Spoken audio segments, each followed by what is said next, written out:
Karena kita pernah dengar kan kalimat ini, kegagalan adalah keberhasilan yang tak terjadi. Bukannya kegagalan adalah keberhasilan yang tak terjadi, bukan tertunda. Kalau gagal ya gagal. Tidak ada hina dalam kegagalan. Yang penting mau mencoba lagi kan gitu. Karena semua kegagalan akan memberikan pengalaman. Semua pengalaman akan memberikan cara memutuskan yang benar. Dan cara memutuskan yang benar akan menuju ke keberhasilan. Jadi kalau menemui kegagalan tidak hanya sabar, tapi berprasangka baik. Oh, ada nih di atasnya, berprasangka baik. Jadi sudah naik itu tingkatnya. Nggak hanya ngelus dada, tapi oh ini siapa tahu sedang dilatih untuk menuju keberhasilan. Seperti teman-teman yang jomblo di sini, ada juga yang jomblo. Oh banyak ya. Yang jomblo, kalau Anda belum dapat pacar ditolak, jangan hanya sabar, berprasangka baik. Kenapa? Karena Tuhan sedang menyiapkan pasanganmu agar pantas mendapatkanmu. Gitu Bu, cara menghibur jomblo akut gitu. Udah nembak 16 kali ditolak, lah mesake banget tuh itu, disantuni dengan kalimat-kalimat seperti itu. Oke, berprasangka baik. Ada nggak kira-kira di atasnya berprasangka baik? Saya belajar lagi di situ. Oh ada, selain berprasangka baik, nggak usah nunggu besok. Jadi sekarang langsung, ketika gagal langsung disyukuri. Enggak lagi hanya sabar, tidak juga berprasangka baik, tapi langsung disyukuri. Kenapa disyukuri? Karena setiap kejadian mengandung hikmah. Setiap kejadian mengandung ilmu. Kadang-kadang kita lupa. Kita ngambil ilmu kalau kejadian buruk. Kalau kejadian baik kita tidak mengambil ilmunya, seringnya gitu. Kita kan seringnya dapat kejadian kegagalan, kita ambil hikmahnya. Ditolak, kita ambil hikmahnya. Ngelamar orang itu, kita ambil hikmahnya. Tapi nek ngelamar ditompo, diambil hikmahnya atau enggak? Biasanya langsung milih tanggal. Orang sempat mikir ilmunya apa sih sebenarnya kan gitu. Jadi ternyata kejadian yang buruk tidak hanya harus disabar, tapi berprasangka baik juga disyukuri. Karena kejadian itu merupakan pintu ilmu terhadap sesuatu yang lebih besar. Tapi ada nggak sih di atasnya lagi bersyukur?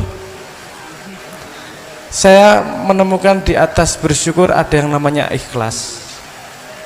Ikhlas tidak lagi gini, kalau tadi sabar adalah ngelus dada, ya wis lah rapopo kalau menurut anak saya. Yang kemudian yang kedua berprasangka baik, siapa tahu di masa depan ini menjadi lebih baik gitu. Terus kemudian di atasnya lagi bersyukur, nggak usah masa lalu, sekarang aja ini sudah pintu ilmu yang bisa saya ambil. Berikutnya adalah ikhlas. Ikhlas itu gimana? Tuhan memang menyiapkan sebab akibat atau yang disebut sebagai hukum sunatullah, hukum alamnya memang seperti ini.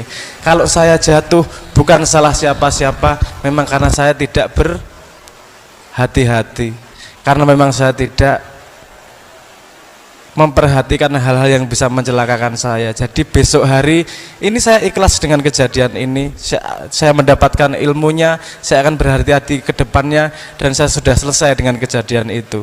Jadinya ikhlas, ridho terhadap apapun yang diberikan sama Tuhan. Ketika mencapai ikhlas itu, kita akan otomatis mendapat kewaspadaan, otomatis mendapatkan syukurnya, mendapatkan prasangka baiknya, dan mendapatkan sabarnya. Karena kita sangat susah kadang-kadang untuk waspada itu. Banyak tipuan-tipuan yang kita hadapi tidak hanya sehari-hari. Tipuan yang bahkan kita tidak sadar kalau itu tipuan, dalam tanda petik ya. Saya kasih contoh begini saja. Bu, di rumah pakai listrik enggak? Listriknya lampunya hidup ya. Boros mana Bu? Lampunya hidup terus atau hidup nyala gitu? Boros mana Bu? Hidup nyala gitu Bu ya. Ini salah satu contoh tipuan saya Bu. Tidak waspada. Karena kalau hidup sama nyala sama saja. Kalau hidup mati, nah lebih boros mungkin Bu. Kalau hidup nyala Apa bedanya? Sama saja. Paham maksud saya ya? Bahwa ternyata kadang-kadang kita tidak waspada, kadang-kadang kita meremehkan hal yang sederhana, kita nyari hal-hal yang besar. Misalnya pengalaman saya sebagai manggung band, manggung di atas panggung ini kok penontonnya malah tertawa-tawa sih, nggak ikut nyanyi sih. Saya nggak menyalahkan mereka, saya mencari apa ya yang salah sama diri saya. Ternyata lali resletingnya belum dinaikin. Nah, misalnya gitu. Ini kejadian berkali-kali itu.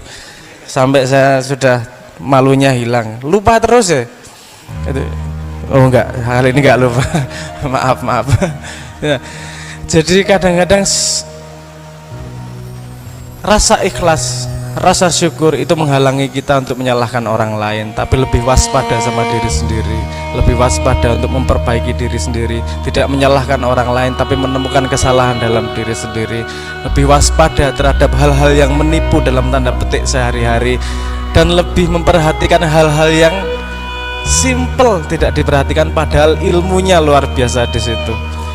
Saya punya pengalaman muter SMA dalam program yang namanya musik edukasi. Itu salah satu yang saya ajak kepada adik-adik anak muda adalah bagaimana kita tidak pernah meremehkan kejadian apapun sekecil-kecilnya, meremehkan apapun sekecil-kecilnya, karena sesuatu yang kita anggap mudah berarti kita sudah kehilangan kesempatan mendapatkan ilmu di dalamnya. Karena apapun ada ilmu yang lebih kecil lagi, lebih teliti lagi, bukan lebih kecil, lebih teliti lagi. Saya kasih contoh sederhana sebelum saya tutup. Mas iso ngitung dari 0 sampai 100 enggak? Ibu-ibu bisa? Mudah atau susah? Mudah ya? Coba 0, 1, 2, coba aja 3, 4, 5, 6. Oke, mudah ya. SD bisa enggak? Bisa. Saya tanya sekarang, dari 0 sampai 100 angka 9-nya ada berapa? Jangan pernah meremehkan apapun kejadian dalam hidupmu, apalagi yang kamu anggap mudah, karena di situ pintu ilmu. Mudah loh. Hah? 24. Ada 9 Bu. Napa mawon? 9, 19, 29, 39, 49, 59, 69, 79, 89. Berapa?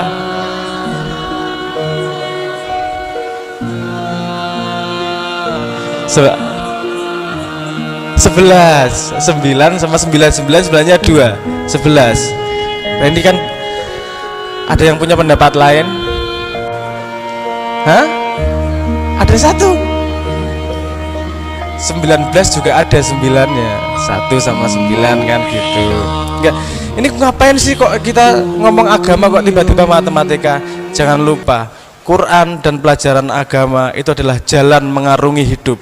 Jadi apapun yang kita lakukan dalam hidup pasti ada hubungannya dengan petunjuk Tuhan. Kalau kita mau membumikan, kita harus bisa ngambil ilmu dari Quran untuk bisa diterjemahkan setiap hari dalam perilaku sekecil-kecilnya.